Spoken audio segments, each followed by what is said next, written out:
Hey everyone, my name is Joanna, and today I wanted to talk about something that is going to probably sound kind of hokey to some, and that is just talking about how energy in general communicates with us. I've done prior videos talking about synchronicity. I've done videos just kind of talking about those intuitive nudges. But what's really fascinating to me, not only on a personal level, but just sort of hearing people's stories, is how other energy, sometimes our own, sometimes not our own, it can really communicate to us through different means. Where I've seen this show up the most is through a couple different ways. A big one is often through dreams. Dreams can seem hit or miss, at times kind of spotty. I generally find that people have a dream and they feel like it's really significant. There's a tone, or there's a vividness, or there's some sort of quality to this dream that separates it sometimes from other dreams that they've had. So they really take note that this dream was like really loaded. Sometimes it's really intense, like a lot of emotionality, or just is really vivid for them. So they just felt like the dream quality was different. And generally, there is some sort of message or communication or something that seems embedded in it. They just have a sense that it's really important. And so it's not uncommon for that to come up when we talk and kind of process it out. What I usually really encourage is to kind of look at the emotional tone of the dream. Sometimes it can kind of start to indicate themes that we're working on, whether it be like fear, sadness, loss, things like that. Generally, it touches on sort of negative emotion. Not always, but a lot of times it's a dream, it's a message, an encouragement, or a nudge to help someone who might be struggling with something. So it can have a negative element to it.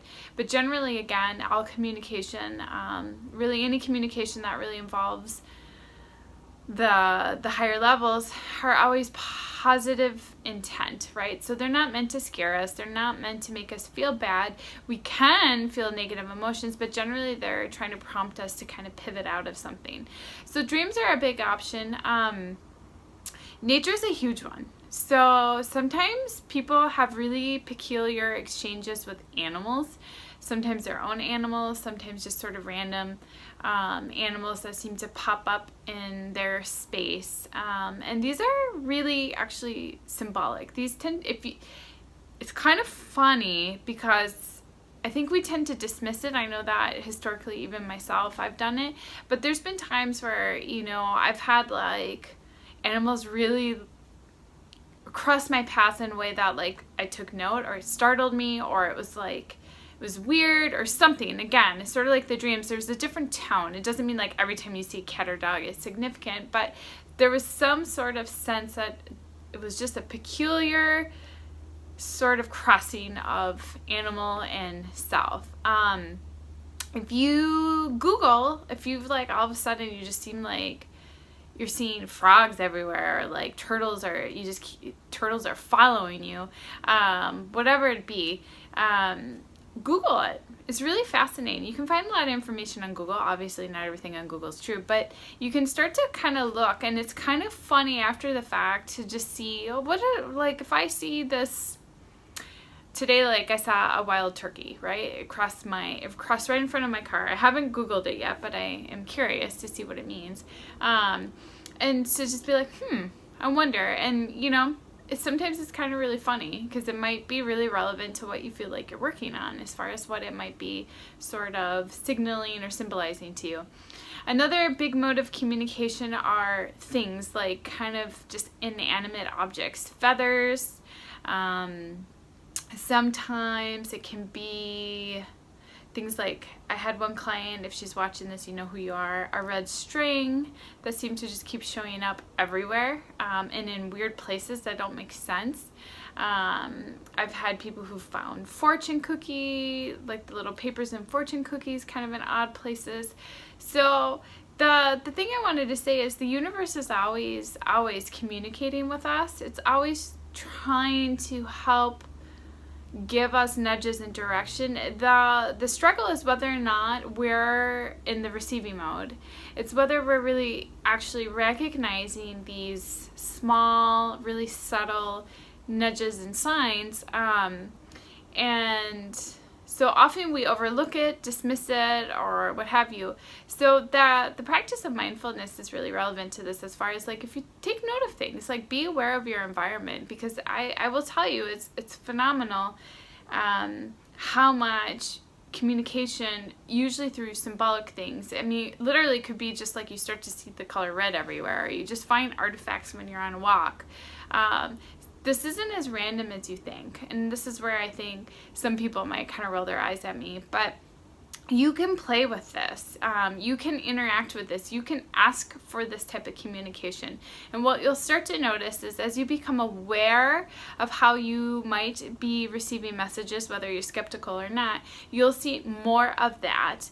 I feel like once you start to have an awareness, there's kind of an increase in, oh my gosh, like, hey, they're in this receiving mode, like let's send this info as much as we can to them in this mode, and then it might morph. So sometimes I see like really repetitive numbers. It's another way. Sometimes I will see certain animals that are just sort of engaging me in a different way. Sometimes I'll find artifacts, and you know, sometimes I've had dreams. So personally, I've experienced all of them, and I find sometimes if I recognize that I've been communicated through one mean, I'll get more. Like I'll get sometimes quite a bit more, and then suddenly it'll morph. It's almost like, I feel, of course, that it's because it's morphing, but I think what it is my attention is shifting, and so the communication shifts to where my attention is. So I'm always trying to be in a receiving mode, but it's really easy to kind of dismiss things, right? Like, you don't want to get to the point where you think every sort of movement in a leaf is representative of something. It'll have a tone.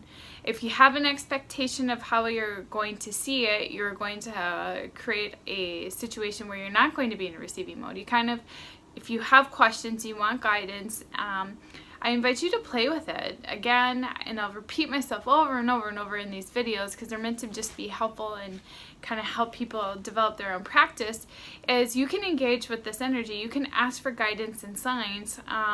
And what I do and what I learned to do, because it was recommended and I found it really helpful, is I'll ask something and then I'll ask that I receive that information in a way that I can validate.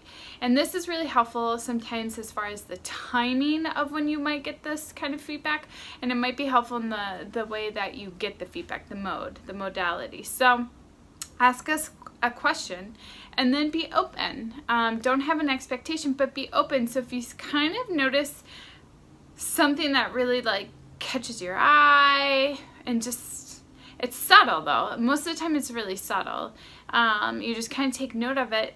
Literally take note of it. Take a moment, especially if you've asked, like take a note of what you've noticed, and later check it out. Sometimes you actually have to kind of investigate, because a lot of the communication comes through symbolism. It can come through so many different modalities, but usually in the beginning comes through sort of physical symbolism. And so I invite you to really check it out and play with it. It can be really helpful. It can be really reassuring. And it can make you feel like you're really crazy. So that's sort of the drawback to kind of these practices, is it really defies all logic and reason. It really, I mean, most people don't want to share these things because they feel like a lot of people are critical and think that they're kind of crazy, and, you know, and kind of look at them with these eyes like, oh, okay. And so I get it. I mean, I get it. But it's fun for self, even if it's not something you share with everyone, to just experiment and try it on your own. It's not, whether you share it with others isn't going to take away from your own experience. But I will tell you, when I see people and I encourage them and they start to do the practice, they get a big response. And it seems way beyond coincidence. And it's kind of unnerving, but it's really exciting at the same time. And I really start to see people kind of propelled to a different path, and I see them open up to this energy, and it really starts to shift people into kind of a path of life that they're really excited about, that's really about them. It has nothing to do with me, it has nothing to do with what I think they should or shouldn't be doing, but they really start to kind of dialogue with themselves and kind of figure out ways to live their life in a way that they feel is purposeful and meaningful to them, and maybe related to a lot of what it is that they wanted from this experience here. So I will talk more in later videos about this, but I just wanted to share. And again, this kind of comes from my own experiences. A lot of my videos are based sort of on what is actually going on in the moment, either if I see a big pattern happening with the people that I work with, or if there's even something that I get a personal nudge on. And I have been nudged again to do these videos. I looked last and I noticed I hadn't done any for a few weeks, and so I'm constantly being kind of kneed in my butt to keep doing these because I tend to fall away and focus on other things for a little while.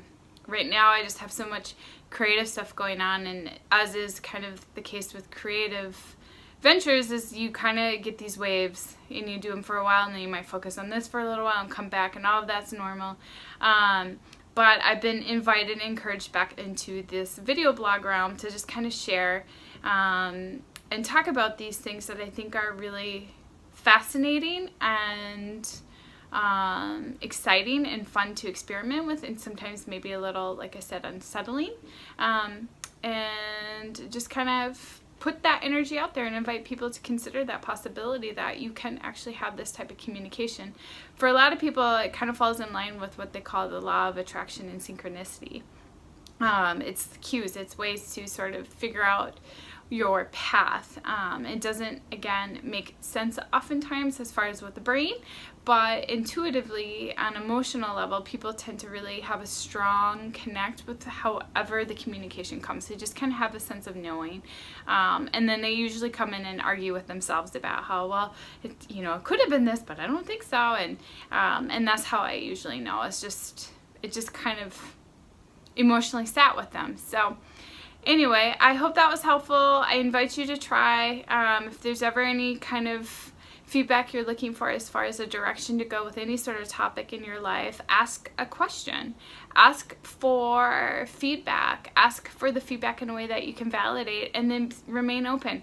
And I'm not kidding. I will often do this at the beginning of a walk or a run, and I will have my response by the end within 20 minutes. So you'll find that as you engage this more, the communication back to you often can come quicker.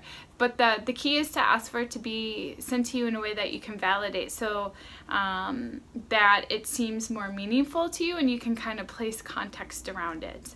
Anyway, thanks for your time. I hope this was sort of helpful. If anything, maybe it made you laugh if you think this is just kind of crazy, but have the greatest of days. Bye.